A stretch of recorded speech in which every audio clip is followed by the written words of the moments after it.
Il est 7h13 minutes. C'est en compagnie de notre ami Georges Goma qu'on retrouve toujours de façon très sympathique un jeudi sur deux. C'est peut-être pas assez, mais en tout cas, avec Georges, on se préoccupe de ce qui se passe en Afrique noire, mais plus spécifiquement depuis quelques chroniques, là, on se préoccupe du Congo parce qu'il y a eu des élections là-bas. D'abord, Georges, bonjour. Bonjour Caro. Et il y a des suites à ça encore. À chaque semaine, on se dit l'histoire se termine là. Puis non, il y a toujours un peu de suite à ça. Et on va en parler ce matin parce qu'il y a des nouveaux développements. Et tu as un invité, Félix Bankunga Mtele, qui est avec nous au bout du fil. Puis je pense qu'il est assez loin à Paris, Monsieur Bankunga. C'est ça? Tout à fait, Caroline. Alors voilà, vous êtes professeur de droit constitutionnel et vous avez écrit sur le sujet. D'abord, Georges, place-nous peut-être une rapide mise en contexte là, pour les auditeurs qui n'auraient peut-être pas suivi le fil des événements. Absolument, Caro, assez rapidement, parce que nous avons un constitutionnaliste à l'antenne qui va beaucoup parler. Alors, la mise en contexte, c'est simplement dire que depuis 2016, déjà, on a suivi le hold-up électoral d'un dictateur au pouvoir depuis très très longtemps, bientôt 40 ans.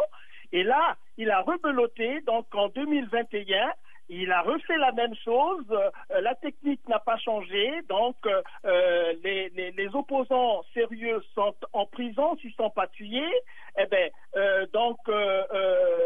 les médias sont coupés pendant qu'il fait ses affaires, et puis la nouveauté pour 2021 avec Denis Sassou Nguesso, c'est que l'opposant, le plus gros opposant qui était en face de lui, est décédé le jour de l'élection présidentielle.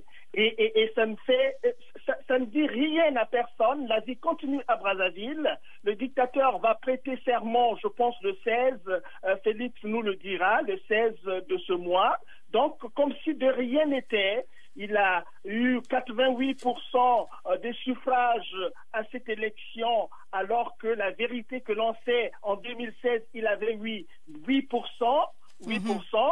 Dans un pays où il massacre tout le monde, il fait la guerre contre son propre peuple, les gens sont appauvris à l'extrême, et voilà, les gens qui l'aiment tellement, on les appauvrit, on l'aime tellement qu'il obtient 88% de suffrage. Alors ça, c'est quand même terrible. Voilà un peu le contexte, c'est celui-là. On va terminer avec cette série avec le professeur Félix Bankunga Mtele, qui vient de publier une tribune dans Mediapart. Et puis, ma foi, je vais terminer par là pour ne pas prendre son temps. Monsieur Félix a intervenu déjà à notre antenne en 2015. En 2015, donc ça fait 5 ans. Voilà. Alors, en substance, que pensez-vous de ça, Monsieur Bankunga Mtele? Ce qui est frappant, d'abord, bonjour Caroline. Bonjour. Ce qui est frappant, c'est que, les dictateurs, les despotes ont la dent dure. Oui. Ils ont la dent dure parce que, on se disait, ils ne vont quand même pas reproduire le même scénario. Il y a 5 ans pile, effectivement, quand il a commencé par changer la Constitution pour débloquer, disons, la limitation des mandats, on s'est dit, franchement, quel crédit faut-il accorder, effectivement, disons, à cette élection présidentielle, dans la mesure où on sait que si on débloque, effectivement, disons, la limitation des mandats, ce n'est pas pour aller perdre. Donc, la voie était toute tracée. C'est ce qui est arrivé. Je me rappelle d'ailleurs être intervenu auprès de votre micro, c'était précisément le 20 octobre 2015 pile. Il a débloqué le mécanisme de limitation. Petite histoire politique des États d'Afrique francophone, constitue en fait le seul remède pour l'alternance démocratique.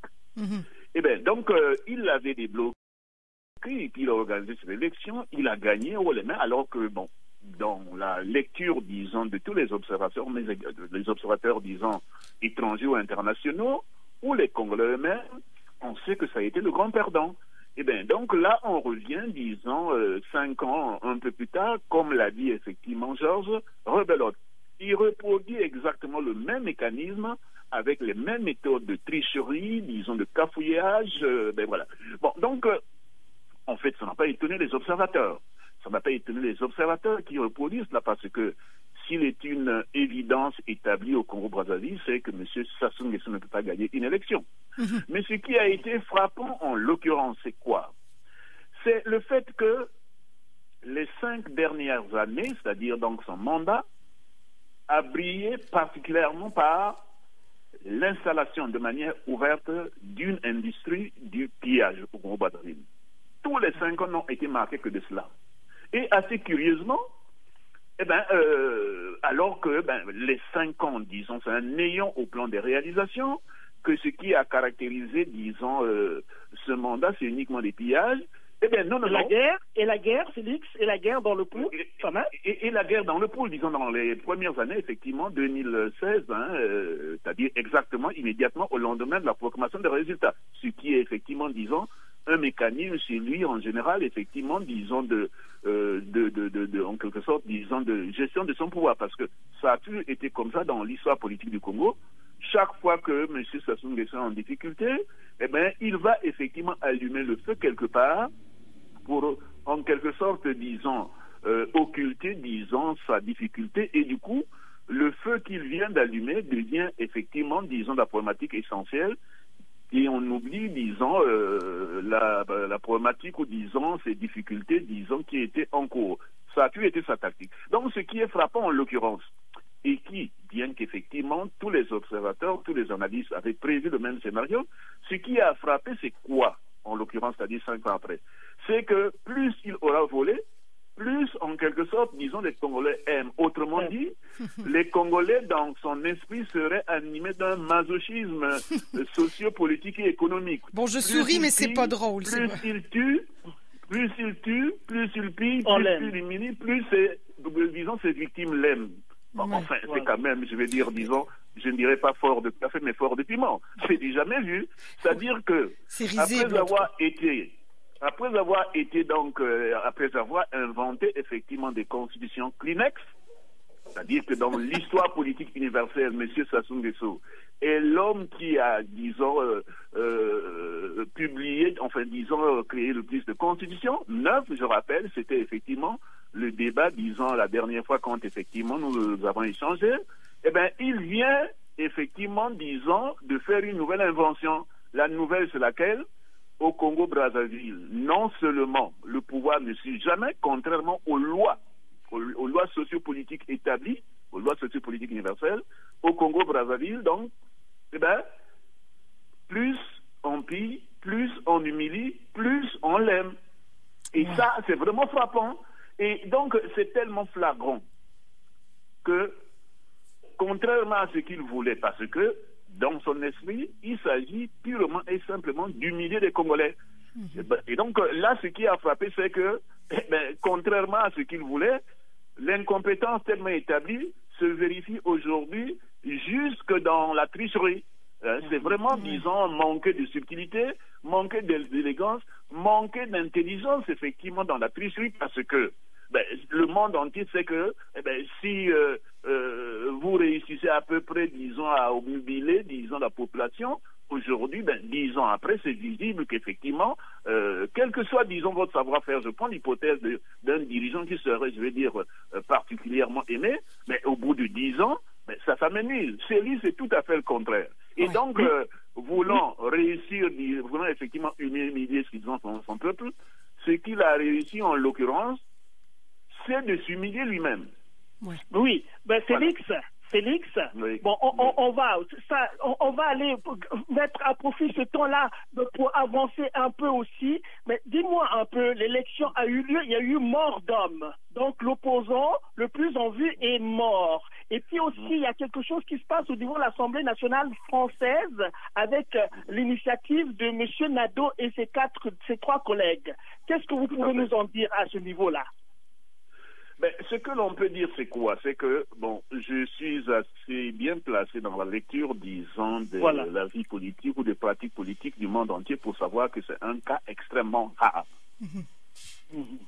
C'est prévu par toutes les constitutions qu'effectivement, disons, y compris dans les chiffons constitutionnels derniers de M. Sassou Nguesso de 2015, tous les textes constitutionnels prévoient que, avant le premier tour, si effectivement, disons, un candidat décède ou est empêché, on suspend effectivement le processus électoral et on le reporte pour des raisons tout à fait évidentes. C'est que quand effectivement, disons, un candidat, bon, quand il décède, il n'y a même pas de débat là-dessus, mais je vais dire quand il est empêché, bon, ça met quand même, je vais dire, disons, les potentiels électeurs dans une situation délicate. Est-ce que, si on veut vraiment, disons, parce que rappelons quand même que quand il s'agit de voter, il y a toujours, disons, deux aspects. Il y a le côté choix et puis il y a le côté, effectivement, éviction. C'est-à-dire que quand on va pour voter, c'est pas uniquement pour élire quelqu'un, mais c'est également parce que on veut effectivement évincer quelqu'un. Bon, donc, disons, on a retenu, je vais dire, dans toutes les constitutions, effectivement, dans le monde, on prévoit effectivement cette disposition parce que, c'est-à-dire cette disposition qui veut que quand effectivement un des candidats est empêché, on reporte l'élection de telle sorte que, en connaissance de cause, les électeurs sachent pourquoi ils vont voter et pour qui et contre qui. Voilà la philosophie effectivement de cette disposition qui, en l'occurrence dans le cas du Congo, est mentionnée à l'article 70. Et donc, qu'est-ce qui se passe en l'occurrence? 2 jours avant le jour prévu de l'élection, c'est-à-dire donc le 21. Bon, donc le 19, 2 jours avant, Monsieur Brice Parfait Kolela est malade, gravement malade, et puis il y a des hypothèses. On dit qu'on commence par le palu, on parle de fatigue, on parle d'empoisonnement, et puis voilà, officiellement, on annonce que en fait, il serait atteint du Covid, de la Covid. La Covid, le dos large parfois. Voilà. Donc 2 jours avant. Et donc c'est tellement, je vais dire, disons, manifeste que l'intéressé, c'est-à-dire Parfait Kolela, ne participe pas lui-même, disons, au dernier meeting prévu le vendredi 19. Dernier meeting qui, dans toutes les élections du monde, constitue le clou, c'est-à-dire le moment essentiel, puisque c'est là où on résume tout ce que l'on a dit. Donc, il n'y participe pas. Il y a beaucoup de monde qui l'attendent, beaucoup de monde. Voilà, beaucoup de monde, effectivement, c'est une pratique. Tous ceux qui suivent, effectivement, disons, les élections présidentielles savent que le dernier meeting, c'est là où, effectivement, on donne, effectivement, les dernières recommandations. C'est là où on met en exergue pourquoi, effectivement, on se présente. Parfait que là ne se présente pas, et dans la logique, effectivement, de ce qui est annoncé, lui-même, il ne va pas voter. Bon, donc, la question qui s'est posée, en l'occurrence, la question juridique, la question constitutionnelle, la question essentielle, c'est la suivante. Est-ce que cette présidentielle, ce premier tour, en valait la peine à ce moment-là? Et moi-même, effectivement, j'ai écrit là-dessus pour dire qu'en principe, on reportait l'élection pour cette raison, pour cette situation tout à fait évidente et qui rentre bien dans le cadre de l'article 70 de ce texte-là, qui veut qu'effectivement, en cas d'empêchement définitif, et c'est tellement évident que, effectivement, disons, le jour, du moins selon ce qui nous est dit officiellement, le jour du vote, dans la nuit du jour du vote, M. Parfait Kolela décède. Et donc, même si effectivement on est dans un contexte dictatorial, je disais que ça manque d'élégance, on aurait pu se dire non. Voilà, mettons le côté moral, mettons le côté éthique, mettons le côté bon sens de côté. Mais l'aspect juridique est clair, puisque l'on dit, disons, avant le premier tour, avant le jour du premier tour, donc, si le candidat est empêché. En l'occurrence, c'est tellement évident que l'on se disait, l'élection doit être reportée. Ça n'a pas été le cas. Et bon, donc ça a eu lieu, donc effectivement, disons le 21, le dimanche 21, et disons la juridiction constitutionnelle, la Cour constitutionnelle plus précisément, a été saisie. Et qu'est-ce qui se passe? La Cour constitutionnelle congolaise, égale à elle-même, donc comme disons le 17 septembre 2015, où elle avait rendu une décision sans précédent dans l'histoire constitutionnelle mondiale également, je précise, et je précise pour être un peu clair, le rôle d'une cour constitutionnelle, d'une juridiction constitutionnelle, dans le monde entier, c'est de protéger la Constitution, parce que c'est la norme, disons, juridique suprême. L'autre aspect, c'est-à-dire de sa compétence, c'est également d'assurer le bon déroulement des élections. En 2015, donc, la Cour constitutionnelle congolaise a participé au coup d'État qui a consisté non pas à protéger la Constitution, mais justement à l'abroger, à la tuer. C'est sans précédent. Oui. Et la rebelote, eh bien, elle ne reconnaît pas non plus ce que le monde entier a vu, c'est-à-dire que M. Parfait Kolela était empêché et qu'il s'agissait de reporter les élections. Elle dit qu'elle n'a rien vu d'anormal, que tout s'est passé bien dans le meilleur des mondes. Voilà effectivement, disons, la situation juridique, politique et électorale congolaise qui est vraiment, je vais dire, disons, un peu trop grossière, quoi, disons, pour tous les observateurs. J'aimerais vous entendre sur le fait que, là, bon, oui, évidemment, tout ça s'est fait au vu et au su du monde entier, mais on pense plus à la France, évidemment, qu'il y a des intérêts au Congo. Là, j'apprenais, puis c'est Georges qui nous apprenait qu'il y a 4 députés qui ont porté l'affaire de cette mort suspecte-là au Parlement français. Est-ce que la France, avec Emmanuel Macron à sa tête, pourrait réagir, même s'il est un peu tard? Ben, on disait que, disons, la dictature reste égale à elle-même. Ben, on ne peut que constater que la France également reste égale à elle-même quand il s'agit du On rit, mais c'est pas drôle. Pourquoi on le dit? Eh ben, je fais une petite rétrospective il y a 2 ans. En décembre, donc, 2018, la RDC, la République démocratique du Congo, ex-Zaïre, organise également sa présidentielle. Et, il se passe ce que le monde entier a vu.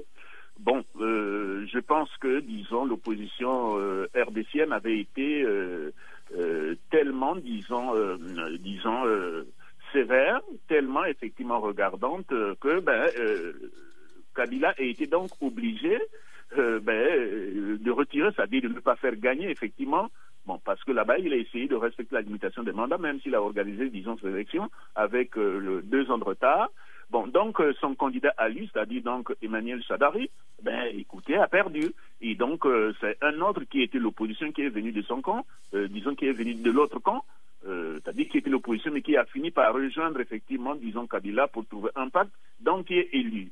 Et la France, principalement, je parle de la France parce que c'est elle qui va réagir au contre la situation du Congo.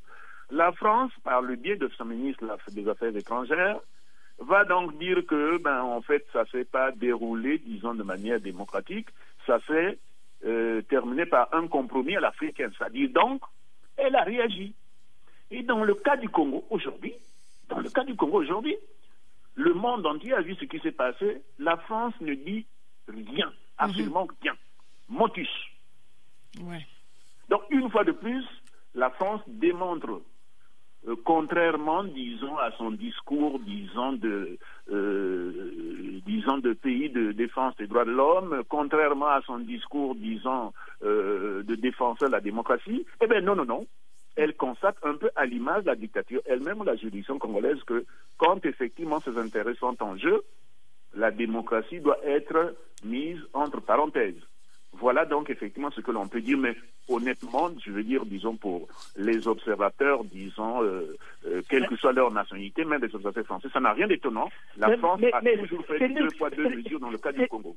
Félix, excuse-moi, mais quand tu parles des intérêts de la France, mais est-ce que les intérêts de la France sont rattachés à l'existence de Denis Sassou Nguesso au pouvoir éternellement, qui a menacé les intérêts de la France au Congo-Brazzaville? Même Lissouba ne l'avait jamais fait. Je suis d'accord, disons, avec vous, Georges, je suis d'accord. Je ne peux que constater qu'en l'occurrence, la France, les autorités françaises font, je veux dire, la démonstration d'une forme, je ne sais pas comment l'appeler, mais d'une forme, disons, de bêtise, vraiment, disons le mot clairement. Parce que je ne suis pas sûr qu'il y ait un acteur politique dans l'espace francophone africain qui puisse défier la France en se disant que personne, à ma connaissance, chaque fois que je regarde, disons, la vie politique africaine, du moins principalement dans ses relations, disons, avec la France, depuis au moins 30 ans, même Thomas Sankara, dont on a parlé, que l'on a assimilé, disons, au tiers africain, chaque fois, gardait le contact avec la France et quand il devait entreprendre quelque chose, il annonçait. Autrement dit, ils ont toujours été d'accord pour dire que il faut faire évoluer, il faut également tenir compte des intérêts de l'Afrique, mais jamais pour dire que nous voulons évincer la France. Dans le cas, par exemple, de M. Lissouba, ou même dans le cas, disons, du président ivoirien Gbagbo, ça a toujours été la même chose. Et donc, c'est frappant. On se dit, mais enfin, qu'est-ce qui se passe de telle sorte que la France elle-même, c'est-à-dire ses autorités, se trompent sur leurs intérêts?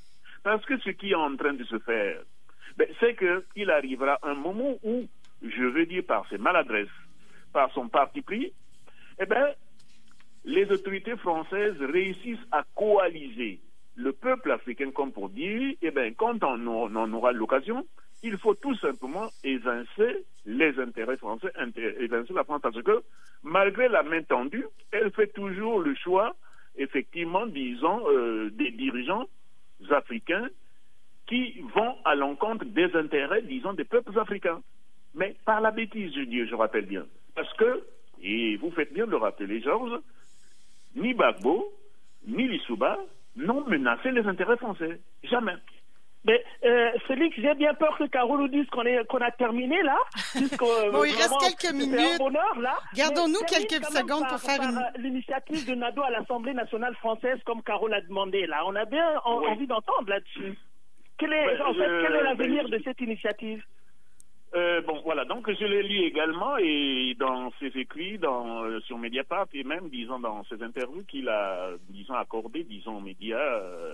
Écoutez, il y a deux questions qui se posent, disons, Georges, parce que, moi, quand je lis la requête qu'il a eu à faire, effectivement, disons, à l'endroit du chef d'État, on imagine que le président Macron va se dire... cette affaire est passée par la justice, c'est-à-dire donc effectivement puisque disons le tribunal avait été saisi et que au nom de la séparation de pouvoir, il ne m'appartient pas, disons, de m'ingérer dans le domaine effectivement qui est celui de la justice. Donc voilà effectivement, du moins ce que je pense que effectivement le président Macron risque de ne pas prendre, je vais dire, disons, position là-dessus. Par contre, puisque la question, c'est une question effectivement de rapport de force, puisque la question, c'est également une question, disons, de l'opinion publique. Je pense que, aussi bien, je vais dire, disons, la société civile africaine que la société civile française. Quand je parle de la société civile française, effectivement, c'est les médias. C'est effectivement, disons, je vais dire, disons, certains groupes de pression. Il faut effectivement faire de telle sorte que, par les manifestations, en parlant régulièrement, pousser à Macron, comme il le fait également dans le contexte effectivement de la vie politique française, de sortir effectivement de son mutisme pour parler. Personne ne lui interdit de parler. Voilà, donc on doit arriver à une situation, il faut bien qu'ils le disent, puisque même dans le cas de la France, quand effectivement une question est passée par la justice et que, disons, la société civile, l'opinion publique persiste effectivement, disons, à en parler, on arrive à ce que, effectivement, disons, le président soit obligé d'en parler. Mais donc, voilà à peu près ce que l'on peut attendre, mais avec toute l'incertitude, parce que j'ai quand même l'impression que ce que l'on a constaté, disons, en 2015, et bien avant, si on veut effectivement remonter, ce sont également, en l'occurrence, rebelote, quoi. Voilà ce que j'en pense. Voilà. Donc, c'est une affaire congolaise, c'est une affaire africaine. C'est aux Africains de montrer que, premièrement, très franchement, je suis parmi ceux qui émettent des doutes, disons, sur les conditions de décès de M. Koulela. Donc, il faut bien qu'on aille un peu plus loin. Et puis, si on va aller dans les faits, il y a quelque chose qui reste marquant. C'est la famille, effectivement, disons, qui attendait les résultats de l'autopsie. Et curieusement, on informe d'abord les médias avant que la famille, disons, ne soit informée. Je ne veux pas aller sur les autres aspects d'incertitude que l'on a signalés depuis le Congo. Voilà. Je veux dire, ma formation... le juriste me permet effectivement de garder un peu de réserve pour ne pas, disons, aller, je veux dire, dans les rumeurs. Mais enfin, ce dossier reste incertain à différents égards. Et notamment, puisque nous parlons de la France, le fait que je vais dire, la justice informe d'abord les médias avant la famille. C'est du jamais vu. Oui, ben monsieur, expliquez-nous rapidement là, techniquement, parce que l'autopsie de l'opposant a lieu en France, si je ne m'abuse, là, juste les technicalités. Vous dites que les résultats d'autopsie, parce que quand même, une autopsie, c'est scientifique, ça va nous dire les résultats oui ou non, c'est assez clair après. Donc, expliquez-nous un peu là rapidement les tenants et les aboutissants de cette autopsie-là. Qu'en est-il à l'heure où on se parle? Voilà. Bon, disons d'abord, je vais dire, c'est déjà une question, je vais dire, quand on parle, disons, de mort et qu'il y a des soupçons, bon, c'est forcément, disons, une question grave. Donc, je vais dire, même mais l'autopsie, c'est scientifique. L'autopsie révèle les faits, là. Voilà. Bon, donc, la justice, forcément, s'en saisit. Mais également, disons, la famille, en tant que partie civile, effectivement, disons, il trouve son intérêt. Bon, donc, on ne sait pas, je veux dire, c'est une question que de l'extérieur, on ne peut pas effectivement dire ce qui s'est passé, je veux dire, au cours de cette opération. Est-ce qu'elle a été faite dans des conditions, disons, dignes, effectivement, voilà. Ça, je pense qu'extérieurement, c'est difficile de dire. Okay. Mais Félix, sans te couper, excuse-moi, je vais embrayer là-dessus pour dire quand même que une autopsie, ce qu'on recherche, c'est la vérité. Les technicalités dont parle Caro, là, mais quand même, c'est clair et net que quand on fait une autopsie, on veut que la vérité sorte. Mais avec tous ces rapports de la France avec le Congo, on a bien peur que les résultats de l'autopsie soient pas bonnes. Est-ce qu'il y a la possibilité de demander une contre-expertise, de faire venir, par exemple, un autre expert, un Allemand en France, pour faire aussi une autopsie? Est-ce que c'est dans l'ordre du possible, Félix? C'est ce qu'a demandé, effectivement, disons, le député Nadeau. Mais c'est également ce que demande, si j'ai bien lu, j'ai bien regardé, l'avocat, disons, la famille, monsieur William Bourdon. Donc, il a demandé, effectivement, à ce que, je vais dire, disons, dans le cas, disons, de Parfait Koïla, qui est quand même une personnalité, je vais dire, disons, de la vie politique congolaise et les circonstances, effectivement, de son décès, que, effectivement, il y ait des expertises croisées. On ne peut pas se limiter, je vais dire, disons, à une seule expertise. Voilà. Donc, nous en sommes là. Okay. Nous en sommes là. Le député l'a demandé, l'avocat de la famille a demandé à ce que, effectivement, on ne s'arrête pas, disons, à une seule autopsie. Nous avons remarqué, même dans les cas qui relèvent uniquement de la vie civile, qui ne sont pas politiques, quand, effectivement, la situation est particulièrement, disons, incertaine, eh bien, on procède, effectivement, disons, à des expertises croisées, c'est-à-dire que c'est une commission d'experts, et effectivement, et ça peut se faire 2 fois, 3 fois. Hein. Bon, donc, ça, c'est connu. Donc, en l'occurrence, on devrait aller vers là. Bon. Mais je dis bien au conditionnel, parce que l'affaire implique tellement des intérêts, comme nous l'avons démontré dans le cas des relations entre la France et le Congo-Brazzaville, ou entre la France et l'Afrique, que, voilà, en fait, on est dans l'incertitude. Okay. Voilà. Les demandes ont été faites. Voilà. Bon, écoutez, là, c'est vrai que c'est tout le temps qu'on a. Georges, merci. Merci à vous, Monsieur Bakunda Mpele, puis on apprécie votre éclairage de constitutionnaliste sur le sujet de juriste et de politicologue. On verra, c'est une affaire bien sombre, tout ça. Et on verra. Là, vous disiez, Georges, je pense que tu disais que M. Sassou Nguesso va être investi donc officiellement demain. Demain, c'est le 16 avril. Tout à fait. Ouais. Bon, écoutez, d'ici là, je pense... Et beaucoup sont attendus à Brazza, hein, Caro. Il paraît que beaucoup sont attendus à Brazza. Donc, c'est te dire, hein. Donc, la fraude consommée et puis beaucoup de gens autour de Denis Sassou Nguesso, c'est formidable. Ouais. Essentiellement, ses proches, disons, dictateurs. Les proches dictateurs, ouais. Bon, écoutez, c'est pas très réjouissant tout ça, mais c'est très éclairant. En tout cas, merci beaucoup à vous deux. Merci Caro, merci Félix, merci Georges. Voilà. Bon, écoutez, nous, on va faire une petite pause musicale avec Georgette. Pareil amour, hein, ils en ont beaucoup, les dictateurs, comme le disait de façon ironique notre invité. Et puis, on se retrouve après. On va se parler de Michel Louvain qui est décédé.